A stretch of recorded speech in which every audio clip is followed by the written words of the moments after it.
ಒಂದು ಮುತ್ತಿನ ಕತೆ. 1987ರಲ್ಲಿ ಶಂಕರ್ ನಾಗ್ ಅವರ ವಿಭಿನ್ನ ರಚನೆ ಹಾಗೂ ನಿರ್ದೇಶನ ಅಂಡ್ ಡಾಕ್ಟರ್ ರಾಜ್ಕುಮಾರ್ ಅವರ ಅದ್ಭುತ ನಟನೆಯಲ್ಲಿ ಮೂಡಿಬಂದಿರುವಂತಹ ಚಿತ್ರ ಇದು. ಜಾನ್ ಸ್ಟೆನ್ಬೆಕ್ ಅವರ ದ ಪರ್ಲ್ ಎಂಬ ನೋವೆಲ್ ಆಧಾರಿತ ಈ ಚಿತ್ರದ ಕಥೆ ಸಮುದ್ರ ತೀರದ ಬುಡಕಟ್ಟು ಜನರ ಬದುಕು, ನಂಬಿಕೆಗಳು, ಬಡತನ ಹಾಗೂ ಅನಕ್ಷರತೆಯ ಸುತ್ತುತ್ತದೆ. ಚಿತ್ರದ ಮುಖ್ಯ ಪಾತ್ರವಾದ ಐತುವಿಗೆ ಒಂದು ವಿಶೇಷವಾದ ಮುತ್ತು ಸಿಕ್ಕಾಗ ಅವನು ಕಟ್ಕೊಳ್ಳುವಂತ ಆಸೆಗಳು, ಕನಸುಗಳು ಹಾಗೂ ಬದಲಾಗಿ ಅವನಿಗೆ ಅದರಿಂದ ಒದಗುವಂತ ಅಪಾಯಗಳು ಹಾಗೂ ತೊಂದರೆಗಳ ಸುತ್ತ ಈ ಚಿತ್ರದ ಕಥೆ ಸಾಗುತ್ತದೆ.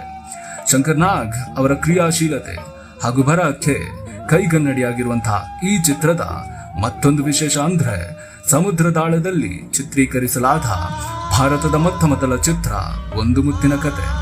ಇಂತಹ ಇನ್ನಷ್ಟು ಅದ್ಭುತ ಚಿತ್ರಗಳ ವಿವರಣೆ ಹಾಗೂ ವಿಶ್ಲೇಷಣೆಗಾಗಿ ಫಾಲೋ ಮಾಡಿ ಶಿಫ್ಟ್